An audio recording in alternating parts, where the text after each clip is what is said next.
जिला चंपावत के देवीधुरा ब्लॉक देवीधुरा माँ बाराही के मंदिर के प्रांगण में प्रतिवर्ष हर साल लगने वाला ये रक्षाबंधन का भगवान मेला दोस्तों आपके लिए एक आश्चर्यजनक मेला होगा जो शायद ही विश्व में कहीं होता हो।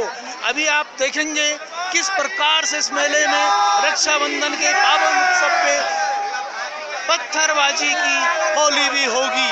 आप देखेंगे किस प्रकार से बाराही देवी के मंदिर के प्रांगण में पत्थरबाजी खेली जाएगी। ज्ञातव्य हो कि 4 खामों के बीच में ये पत्थरबाजी होती है।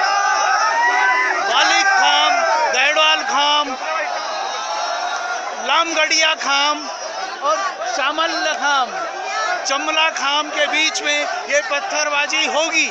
सभी जगह के 4 खामों के शूरवीर भौड़ मैदान में विभिन्न अपनी पोशाकों में हाजिर हैं और आपको दिखाई दे रहे हैं कि किस प्रकार से शूरवीर स्वर कोई सफ़ेद वर्दी में, कोई भगवा वर्दी में आए हुए हैं और यहाँ पे हजारों हजार, दसियों हजार से ज़्यादा की भीड़ आज मौजूद है और यहाँ पर भगवान मेले को देखा जाना है। ये भगवान मेला रक्षाबंधन पर हो रहा है और देवीधुरा के इस पावन पतित स्थल पे माँ बाराही मंदिर के प्रांगण में होने जा रहा है। इस देवीधुरा के इस भगवान मेले को देखने के लिए इस प्रदेश के महामंत्री, माननीय मुख्यमंत्री जी और तमाम मंत्रीगण, अफसर साहिबान और देश दूर दराज से आए हुए गढ़वाल और कुमाऊं, पूरे उत्तराखंड से आए हुए कुमाऊं के